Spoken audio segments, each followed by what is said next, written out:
Imaginez un instant que votre corps vous parle, pas avec des mots, mais avec des chiffres, des sensations, des signaux que vous ressentez chaque jour sans toujours les comprendre.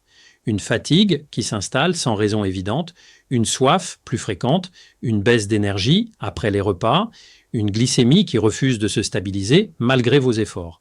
Et si je vous disais que tout cela n'est pas une fatalité ni une conséquence inévitable de l'âge, mais le résultat d'un déséquilibre simple, discret, profondément sous-estimé, ce que vous allez entendre maintenant peut vous déranger, parce que c'est trop simple, parce que cela remet en question des années de croyances, parce que cela ne dépend pas d'un médicament, d'un appareil coûteux ou d'un régime extrême.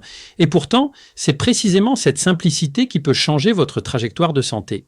Si vous avez plus de 60 ans, si vous êtes diabétique, prédiabétique ou simplement inquiet pour votre glycémie, écoutez attentivement, pas à moitié, pas distraitement. Ce que je vais vous expliquer peut vous aider à reprendre le contrôle. Pas dans 6 mois, pas dans 5 ans, mais progressivement dès les prochaines semaines. Bonjour, je suis le docteur Morgan. Depuis plus de 20 ans, j'accompagne des femmes et des hommes après 60 ans dans la prévention du diabète, la stabilisation de la glycémie et le maintien d'une vraie qualité de vie. J'ai vu des patients exemplaires, disciplinés, sérieux, suivre toutes les recommandations et pourtant voir leur sucre continuer à grimper. Et j'ai vu d'autres personnes, parfois découragées, parfois sceptiques, transformer leur équilibre métabolique avec un changement si simple qu'il en devenait presque dérangeant pour la médecine traditionnelle. Ce changement commence par l'eau. Pas l'eau en général, pas boire plus, mais boire mieux. Boire au bon moment, boire avec intelligence, boire comme un signal physiologique et non comme un automatisme. On vous a appris à craindre le sucre, à compter les glucides, à surveiller les portions. Tout cela est important, bien sûr, mais on vous a rarement expliqué que sans une hydratation adaptée, votre insuline devient inefficace, que votre sang devient trop concentré, que le glucose circule mal, que vos cellules ferment leurs portes et que votre corps, malgré tous vos efforts, se retrouve piégé dans un cercle de résistance. Le diabète de type 2 n'est pas seulement une maladie du sucre, c'est une maladie de la communication, une rupture du dialogue entre l'insuline et vos cellules, et ce dialogue dépend directement de l'état d'hydratation de votre organisme.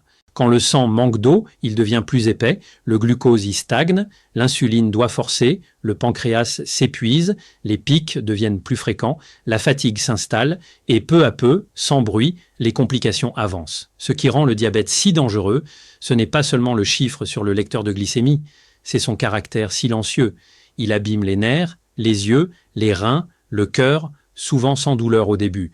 Et quand les symptômes deviennent évidents, le terrain est déjà fragilisé. Les statistiques sont claires, plus de 30% des personnes de plus de 60 ans présentent un déséquilibre glycémique. Après 75 ans, ce chiffre explose.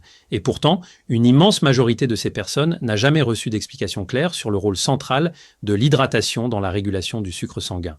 Pendant longtemps, moi aussi, je suis passé à côté. Je prescrivais, j'ajustais, j'optimisais, et malgré tout, certains patients stagnaient, leur glycémie faisait le yo-yo, leur énergie disparaissait, leur morale chutait.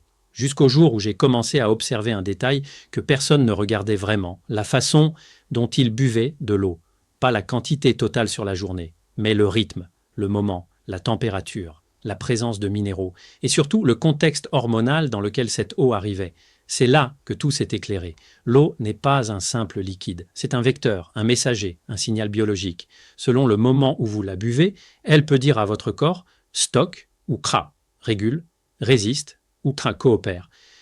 Boire de l'eau n'est pas un geste neutre, c'est un acte métabolique. Quand vous buvez trop tard, vous arrivez après le déséquilibre. Quand vous buvez trop froid, vous contractez vos vaisseaux. Quand vous buvez en grande quantité d'un seul coup, vous surchargez les reins sans aider les cellules. Et quand vous attendez la soif, vous êtes déjà en déficit. C'est pour cela que tant de personnes disent « Je bois pourtant beaucoup d'eau, mais ma glycémie ne baisse pas ». Elles boivent, oui, mais à contretemps. Dans mes consultations, j'ai identifié 3 erreurs majeures qui sabotent silencieusement la stabilité glycémique.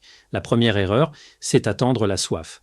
La soif n'est pas un rappel, c'est une alarme. Quand elle apparaît, votre corps est déjà déshydraté. Même une perte de 1 à 2% de l'eau corporelle peut suffire à augmenter la glycémie de manière mesurable.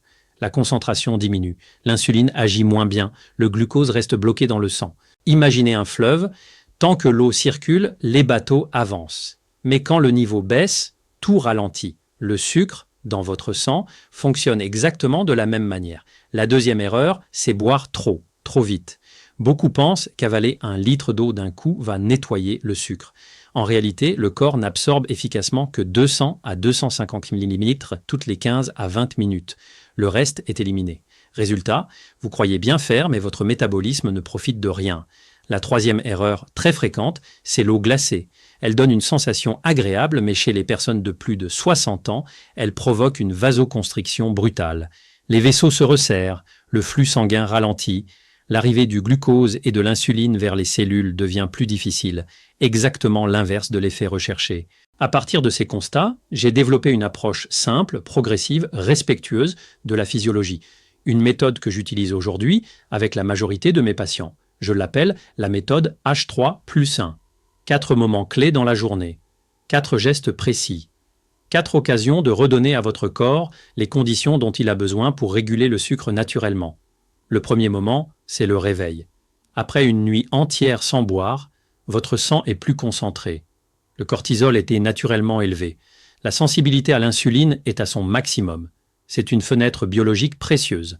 Boire un grand verre d'eau tiède dès le lever, avec une petite pincée de sel marin non raffiné, permet de réhydrater le sang, de restaurer les électrolytes et d'améliorer immédiatement la réponse insulinique. C'est un véritable redémarrage métabolique.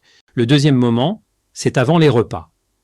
15 minutes avant de manger, un petit verre d'eau prépare l'estomac, ralentit l'absorption des glucides et limite les pics glycémiques. Ce geste simple soulage le pancréas et stabilise l'énergie après le repas. Le troisième moment, c'est pendant l'activité physique, même une marche tranquille. Boire régulièrement pendant l'effort maintient le volume sanguin, améliore l'utilisation du glucose par les muscles et réduit les variations glycémiques. Et enfin, le quatrième geste, le +1, se situe le soir. Un verre d'eau tiède associé à du magnésium soutient la régulation nocturne du sucre, améliore le sommeil et réduit les pics invisibles qui se produisent pendant la nuit. Beaucoup de glycémies élevées au réveil trouvent leur origine ici. Quand ce protocole est suivi avec constance, les effets apparaissent souvent plus vite qu'on ne l'imagine, moins de soif, moins de fatigue, une énergie plus stable, une meilleure clarté mentale et progressivement des chiffres qui s'améliorent. Mais pour que cela fonctionne pleinement, il faut aussi éliminer les saboteurs silencieux. Le café pris avant l'eau, les sodas déguisés en boissons hydratantes, les eaux trop purifiées, privées de minéraux essentiels. Ces habitudes semblent anodines, mais elles perturbent profondément l'équilibre insulinique. Après plus de 20 ans de pratique, je peux vous le dire avec honnêteté, le diabète de type 2 n'est pas une condamnation automatique liée à l'âge. C'est un signal, un appel du corps à rétablir des conditions simples, physiologiques, cohérentes.